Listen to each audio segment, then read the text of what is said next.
Welcome in, everybody. I'm Joey. We are back on the Forza Motorsport. It has been a while. Stepped away for a bit to focus on some life stuff. All good stuff, but we're back, and I couldn't be more excited to be heading into Turn 1 at Lime Rock here. We're taking out the Supra for this episode. It's got the wide body kit on it, as well as that massive, unmissable chassis-mounted wing that looks like it's got some scythes on the ends of it. It's ready to chop off some heads, is basically what it's looking like. And we all know half the battle in Forza Motorsport is, well, basically ending the lives of your fellow drivers on the track. So that will do some wonders for us in this one. So we've had a pretty good start here. We've managed to grab about 3 places up into 13th. And my goal right here is just to follow this EXO set in front of me, Johnny Too Bad 139. Because if you're familiar with B-Class, you know that the EXO sets are basically the Jesus Christ of grip. They are pretty much divine, godly in every single way. If you're not finishing in first in an EXO set, we gotta talk. Now, that said, you clearly need to have a chat with me about staying on the asphalt and not just thinking track limits or guidelines, because that's just gonna end up getting me into a whole lot of trouble with the penalty system, as it slaps me across the butt cheeks with a 9/10 penalty for just being bad. Anyways, as we come through the Big Bend and head into the S's here, we're going to continue to try to follow this EXO set the best we can. He's getting held up by a Mini Cooper right now. We're on the no-name straight now. Not a whole lot of top speed in this Supra. It's definitely a grip tune, if you couldn't tell by that massive wing with the sights on it. So we're probably not going to be doing too much passing or overtaking on the straights, but through the corners just like this, we're going to make it 3 wide for a bit, and it was pretty clean, except right until the very end where the Mini Cooper gets T-boned, and, well, he disappeared into oblivion. Then I expertly drove off the track again, so clearly I'm not learning anything. Well, I guess I didn't get a penalty this time, so I'm learning something. Skipping into lap 3, we've got Angelo in the Mercedes up ahead. We'll try to sneak by him as we come through the West Bend, inching ever closer. We're not quite going to have the move on for us right there, but around the final corner, Mercedes drifting a bit wide. We're going to pull it side by side, and then it's just a drag race into Turn 1. The Supra holding its own for now, but who's got the top speed to get the job done? It looks like we're going to hold it off, but Angelo coming in, trying to hold it around the outside, and then dipping a couple tires onto the grass. Something that I, of course, know all about and do very frequently because I'm about as mid-tier as a baked Lay's potato chip at this game. All right, we skip to the last lap of the race, 8 of 8. We're catching up to an AMC Javelin, which surprisingly has some pretty good handling in this game. He's got 1.6 seconds in penalties, so we've got 4th place pretty much firmly in our grasp, but who would we be if we didn't go for the overtake? And there we go. We've got 4th place locked down at the finish line. That's a gain of 12 spots, and we'll debrief with the leaderboard here. Yep, of course, the EXO sets 1 and 2, and then nice to see Ford Mustang rounding out the podium there in 3rd. Moving on to race numero dos, we've got a couple of guys driving in the sand on a straight, which is always interesting. You see that a lot in Forza, don't you? And then also, have a look at this S2000 who's going to kiss the wall.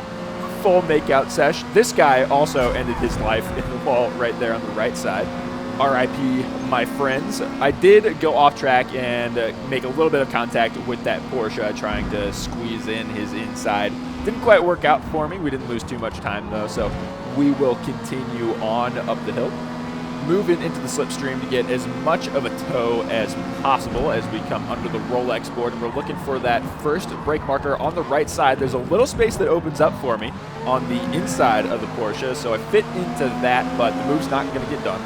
Magic Dragon is coming out of ghost mode, so I had to adjust the line through Turn 9 to be able to take that without making any contact, but we get through there okay. He, not so much. I think he's gone off into the sand.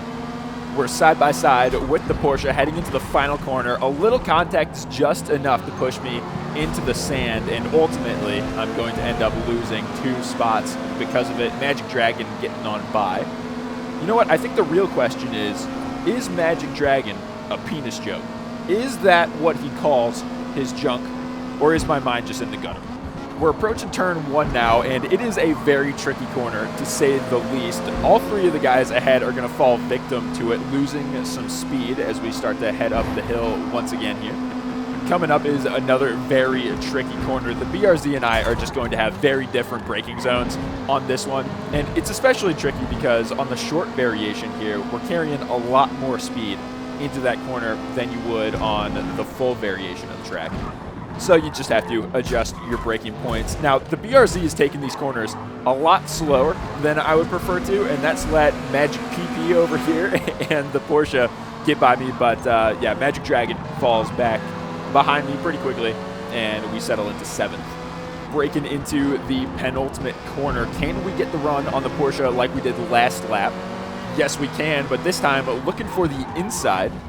Down into 2nd gear, taking all of that curbing and getting on the power as early as possible, but the Porsche's just got too much power on these straights, so we're going to concede 6th place once again, and we'll try to get it through the corners coming up. We've got a fun battle of handling and power on our hands, and a Subaru is creeping in behind us. That'll be something to watch out for sure. Getting another good run on the 2 ahead through that tricky corner. But this is not a place you want to be 3 wide. So I actually tried to break out, but the BRZ ended up braking a bit more than I did. And so up into 6th place we go. On lap 4, we're coming back up the hill. Braking at that 3 board underneath the bridge has the Supra coasting through that corner nicely. Another run on the Porsche here as we're coming up hill number 2. And that was pretty much it for this race. When we're crossing the line on lap 6, it's going to be another top 5 for the Supra. The guys up front were real quick, and I wasn't able to track them down. Here are the lap times, and we'll keep it moving on to race number 3. We've got the green light at Road Atlanta. This race still has my panties in a bunch, and you will see why at the end. I can neither confirm nor deny that a massive choke occurs on the last lap of this one. We'll see. For now, we got some work to do. Starting in 11th, and that guy probably face planted in the wall. But as I was saying, starting in 11th, we've got 7 laps to make our way towards the front of the pack, and already putting in some work there, using all of that curb to get by these 2, and then covering them off down the hill into the S's. We're running the short variation of Road Atlanta here, so instead of peeling off to the left, we're going to take that right and head back down towards the start-finish line. Here we find a showdown, and we're certainly going to have a showdown into the chicane coming up. It's just a matter of how are we going to get this move done. I'm going to end up moving over to the left and breaking in between that 4 and 3 board on the right side. That'll line us up real nicely for the chicane, and we're going to come out in 6th place. Over the crest and down the hill we go to start lap 2, keeping the foot planted here in the wing and doing all the work to keep us on the track there. The good news is the front of this pack is still very close together. The leader's only about 3 seconds ahead, so it really just becomes a matter of navigating our way around the rest of these guys, and then we've got a chance at leading this race. Entering the S's now, maximizing the momentum we can carry through here by taking all of that curb, and now moving over all the way to the left to come back to the right, but I just dip a tire onto the grass, and that is definitely going to compromise quite a bit of speed. Lucky for me, it's an Exo set in front, which does not have a whole lot of top speed like we were talking about earlier, so this is going to be a nice and easy pass heading down into that chicane for the 2nd time. Unless he wants to go for a dive bomb, which hopefully is not the case. Now we're heavy on the brakes into the chicane, and sure enough, the move gets done. Skip it forward to lap 4. We've got a battle between a Nissan and a Honda. The Supra is very ready to get involved, coasting around turn 1 and getting them both done in 1 corner. Now we've just got 1 pass left to make, and then we'll be celebrating on the podium with a shoey. Sounds easy enough, right? We'll find out. A little bit of contact. The battle is now side by side, but the Supra is going to slip ahead over the curb, and we're in 1st place. Now the downhill section is where things start going awry. I take a massive chunk of that curb, unsettling the car, regaining control though, keeping it on the track, but now the Corvette is right back at us. At this point, I would have hoped to be extending the lead and not fighting for it, but we've got another joust going into the chicane, so let's see what we can do here. My nose is still just alongside, so I think I've got a shot at holding the inside. Sure enough, I do, pinning them narrow and coming out of the corner with the most speed. And there we go, back up into first. So now it's just all about getting the car across the finish line without making any massive mistakes like the one I'd make around turn 1 on the final lap, and drifting off 50 feet into the grass, nearly hitting the wall, getting back onto the course, trying to regain some composure. Eventually the car comes out of ghost, and then I just get railed by the guy behind in a Subaru. I'm desperately trying to get back onto the track again. I get nailed by the exo set and then faceplant myself into the wall. Oh yeah, and then I rage quit like a pro. So anyways, guys, that's going to do it for the video today. I hope you enjoyed. If you did, do all the stuff the YouTubers tell you to do at the ends of videos, and I will talk to you in the next one. Alrighty, bye everybody.